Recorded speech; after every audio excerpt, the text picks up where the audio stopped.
नमस्कार दोस्तों, आप सभी का स्वागत है।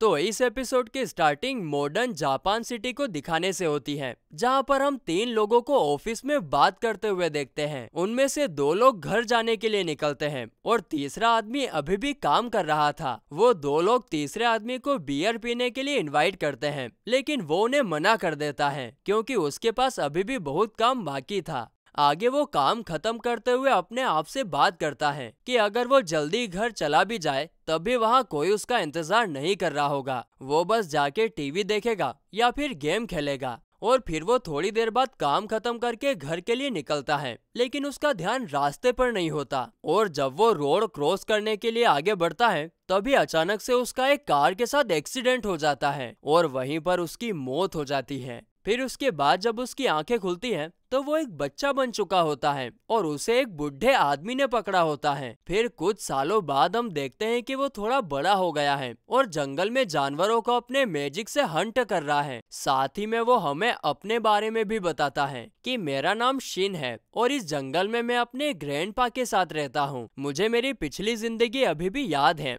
जहाँ पर मैं अर्थ नाम के प्लेनेट पर जापान नाम के देश में रहता था। मेरे ग्रैंडपा का नाम मर्लिन है, लेकिन गाइस हम अपनी इन वीडियो में इन्हें ग्रैंडपा कहकर ही पुकारेंगे। शीन यहाँ पर हमें ये भी बताता है कि कुछ सालों पहले डीमंस ने मुझ पर हमला किया था, जब ग्रैंडपा ने ही मुझे बचाया और तब से मैं उन्हीं के साथ रह रहा हूँ। इसके बाद वो अपने मैजिक से हंट किए हुए एनिमल्स को ग्रैंडपा को दिखाता है, जिसे देखकर ग्रैंडपा उससे काफी ज्यादा इम्प्रेस होते हैं। आगे ग्रैंडपा उसे अपने फायर मैजिक को दिखाने के लिए कहते हैं, तो फिर शीन अपने हाथ से फायर निकालकर लकड़ियों को जलाकर दिखाता है, जिसे देखकर ग्रैंडपा शॉक रह जाते हैं क्योंकि शीन अभी छोटा बच्चा है और इतनी सी उम्र में इस लेवल का मैजिक करना बहुत बड़ी बात होती है। तभी वहाँ पर 2 लोग और आते हैं जो कि थे मेलिडा उर्फ ग्रैनी और मिशेल। वहीं ग्रैनी जब देखती है कि शीन ने एक बोर को मारा है तो उसके होश उड़ जाते हैं और वो उसे डांट लगाने लगती हैं कि तुम इतना खतरनाक काम कैसे कर सकते हो। जिस पर शीन कहता है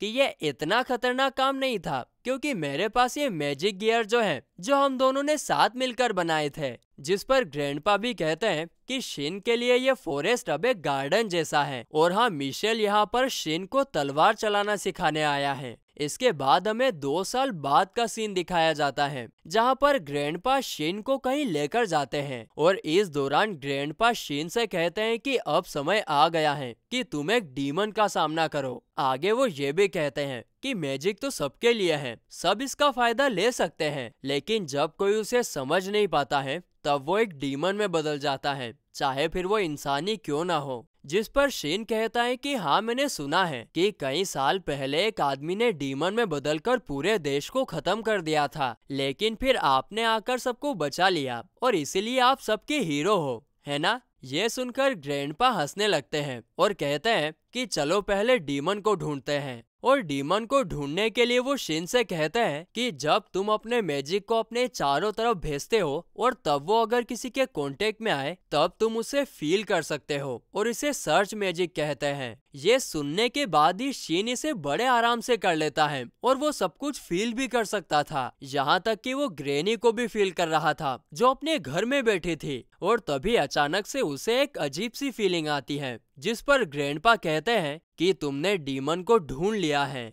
और फिर वो दोनों उस डीमन का सामना करने के लिए निकल जाते हैं। कुछ ही टाइम बाद डीमन को देखते ही शीन अपना हथियार निकालकर उस पर हमला करने के लिए चला जाता है। ग्रैंडपा उसे रोकने की भी कोशिश तो करते हैं मगर वो नहीं सुनता है और देखते ही देखते वो अपने सुपरसोनिक शूज की मदद से उस डीमन को खत्म कर देता है, जिसे देखकर ग्रैंडपा भी उसकी तारीफ करने लगते हैं और अपनी तारीफ सुनकर शीन भी बहुत ज्यादा खुश होता है। अगले सीन में हम रात होने पर ग्रैंडपा, ग्रैनी और मिशेल को बात करते हुए देखते हैं। यहाँ पर ग्रैंडपा उन दोनों को बताते हैं कि कैसे शीन ने एक डीमन को चुटकी में मार गिराया। जिस पर ग्रैनी कहते हैं कि पता नहीं इस लड़के में ऐसा क्या है, ये जिस रफ्तार से मैजिक सीख रहा है वो कोई आम बात नहीं है और साथ ही में वो मिशेल के साथ तलवार चलाना भी सीख रहा है। ये सब देखते हुए तो हम कह सकते हैं कि शायद वो किसी दूसरी दुनिया से ही आया है। जिस पर ग्रैंडपा कहते हैं कि मुझे कोई फर्क नहीं पड़ता कि वो कौन है, वो बस मुझे ग्रैंडपा कहकर बुलाता है, यही मुझे काफी अच्छा लगता है। और ये सुनकर ग्रैनी भी यही कहती हैं कि हाँ वो तो है, मैं भी उसे अपने ग्रैंडसन की तरह ही समझती हूँ। जिसके बाद अगले दिन ग्रैंडपा शीन को अकेले में बात करने के लिए लेकर जाते हैं, जहाँ पर वो शीन को बताते हैं कि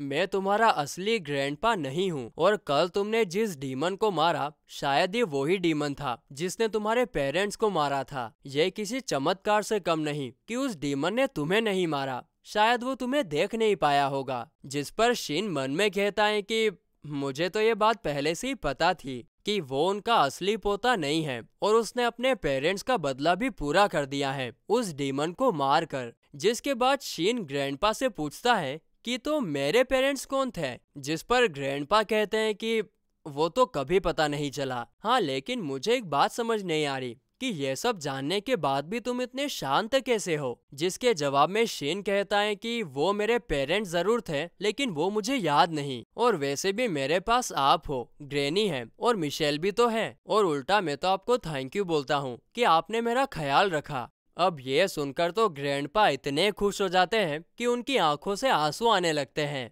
इसके बाद सीधे हमें 5 साल आगे का सीन दिखाया जाता है, जहां शीन अब 15 साल का हो चुका है और उससे मिलने के लिए घर पर अंकल डिस, क्रिस्टीना, मार्क और टॉम आए होते हैं। तो वहीं डिनर के दौरान अंकल डिस शीन से पूछते हैं कि अब वो आगे क्या करने वाला है, क्योंकि अब वो बड़ा हो चुका है। जिसके जवाब में शीन कहता है कि मैं कभी जंगल से बाहर नहीं गया और इसीलिए मैं पहले पास ही के टाउन में घूमने जाऊंगा। मगर सब उससे पूछते हैं कि उसके बाद क्या, तुम चाहो तो रॉयल ऑर्डर में शामिल हो सकते हो या फिर एक डीमन हंटर भी बन सकते हो। शीन पूछता है कि डीमन हंटर क्या होता है, जिस पर टॉम बताता है कि डीमन हंटर्स डीमन को खत्म करते हैं इनाम के बदले। आगे मार्क भी उससे कहता है कि तुम चाहो तो मैजिक गियर डीलर भी बन सकते हो और क्योंकि तुम हैंडसम हो तो अपने लिए गर्लफ्रेंड भी बना सकते हो। जिस पर क्रिस्टीना मार्क से कहती हैं कि ऐसी नीची सोच बस तुम्हारी हो सकती है, और फिर वो दोनों आपस में बच्चों की तरह लड़ने लगते हैं। आगे हमें यह भी पता चलता है कि शीन आज तक कभी शॉपिंग करने भी नहीं गया है, और यह सुनने के बाद सब हैरान हो जाते हैं। और तभी ग्रैंडपा क्यूट गर्ल की एक्टिंग करते हुए कहते हैं कि सॉरी, वो मैं उसे ये सब सिखाना भूल गया। इसके बाद शीन सभी को टेलीपोर्टेशन मैजिक का यूज करके मैजिक ट्रेनिंग ग्राउंड में लेकर आता है। वहाँ पर सभी के पूछने पर ग्रैंडपा बताते हैं कि हम यहाँ पर इसलिए आए हैं क्योंकि यहाँ पर आसपास कोई नहीं है तो ज्यादा खतरा नहीं होगा। और फिर आगे ग्रैंडपा शीन से कहते हैं कि इन्हें अपना सबसे खतरनाक वाला स्पेल दिखाओ, जिसे सुनते ही शीन स्पेल शुरू करता है जिससे ब्लू फ्लेम्स क्रिएट होती हैं। और ब्लू फ्लेम्स देखकर सब हैरान रह जाते हैं क्योंकि उन्होंने ब्लू फ्लेम्स कभी नहीं देखी थी। मैजिक क्रिएट करने के बाद शीन सामने वाले पहाड़ पर हमला करता है, जिससे वहाँ पर बहुत बड़ा धमाका होता है और जमीन में बड़ा सा गड्ढा बन जाता है। और ये देखने के बाद तो सबकी आंखें फटी की फटी रह जाती हैं, और ग्रैनी तो गुस्से में ग्रैंडपा की 12 बजाने लगती हैं कि उसने शीन को कितना खतरनाक स्पेल यूज करने के लिए कहा है। हाँ, लेकिन टाइम रहते शीन उन्हें रोक लेता है।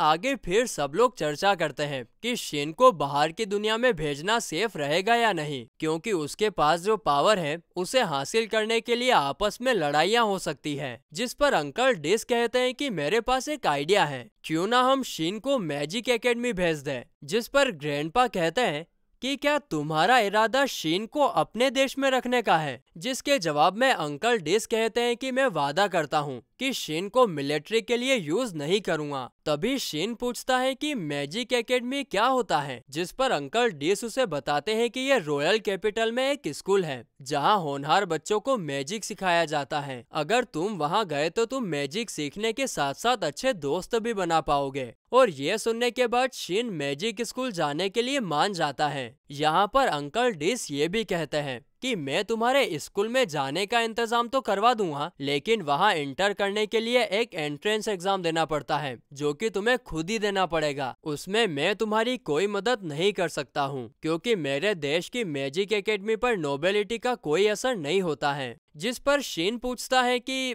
मेरे देश, इससे आपका क्या मतलब है। जिसके जवाब में अंकल डिस कहते हैं कि मैंने ये पहले कभी नहीं बताया कि मैं सिटी किंगडम का किंग हूँ। और ये सुनते ही शिन के होश उड़ जाते हैं और वो हैरान होते हुए पूछता है कि तो मतलब बिग सिस्टर क्रिस और बिग ब्रदर मार्क आप दोनों कौन हो? जिस पर क्रिस्टीना कहती है कि मैं रॉयल गार्ड के ऑर्डर पर आई हूँ अंकल डिस की रक्षा करने के लिए। और मार्क कहता है कि मैं कोर्ट मैजिक डिवीजन का मजिशियन हूँ। जिसके बाद शिन मिशेल को भी यही पूछता है, जिस पर मिशेल कहता है कि मैं अभी रिटायर हो चुका हूँ, लेकिन पहले मैं नाइट कमांडर हुआ करता था। जिस पर शिन सोचता है, वाह साला इतने सालों तक इनके साथ रहा लेकिन मुझे इसकी भनक ही नहीं पड़ी कि ये सब लोग रॉयल फैमिली से हैं। अब ये सब सुनने के बाद शिन अंकल डिस से पूछता है कि तो फिर एक किंग ग्रैंडपा का दोस्त कैसे बन गया? जिस पर अंकल डिस कहते हैं कि पहले जब डीमन ने हमारे देश पर हमला किया था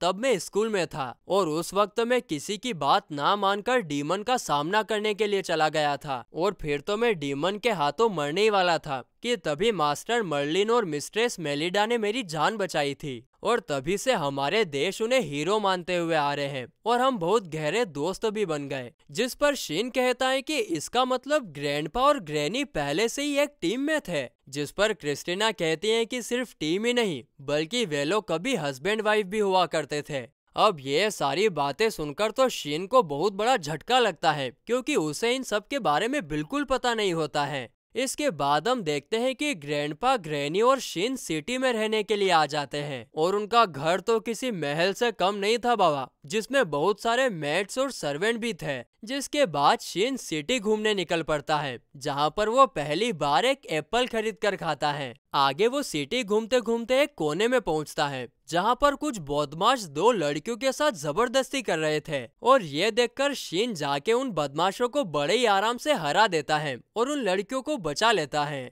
फिर उनमें से एक लड़की शिन को थैंक यू बोलती है और उस लड़की की क्यूटनेस को देखकर शिन उसमें खो जाता है। और फिर इसी के साथ ये एपिसोड यहीं पर खत्म होता है।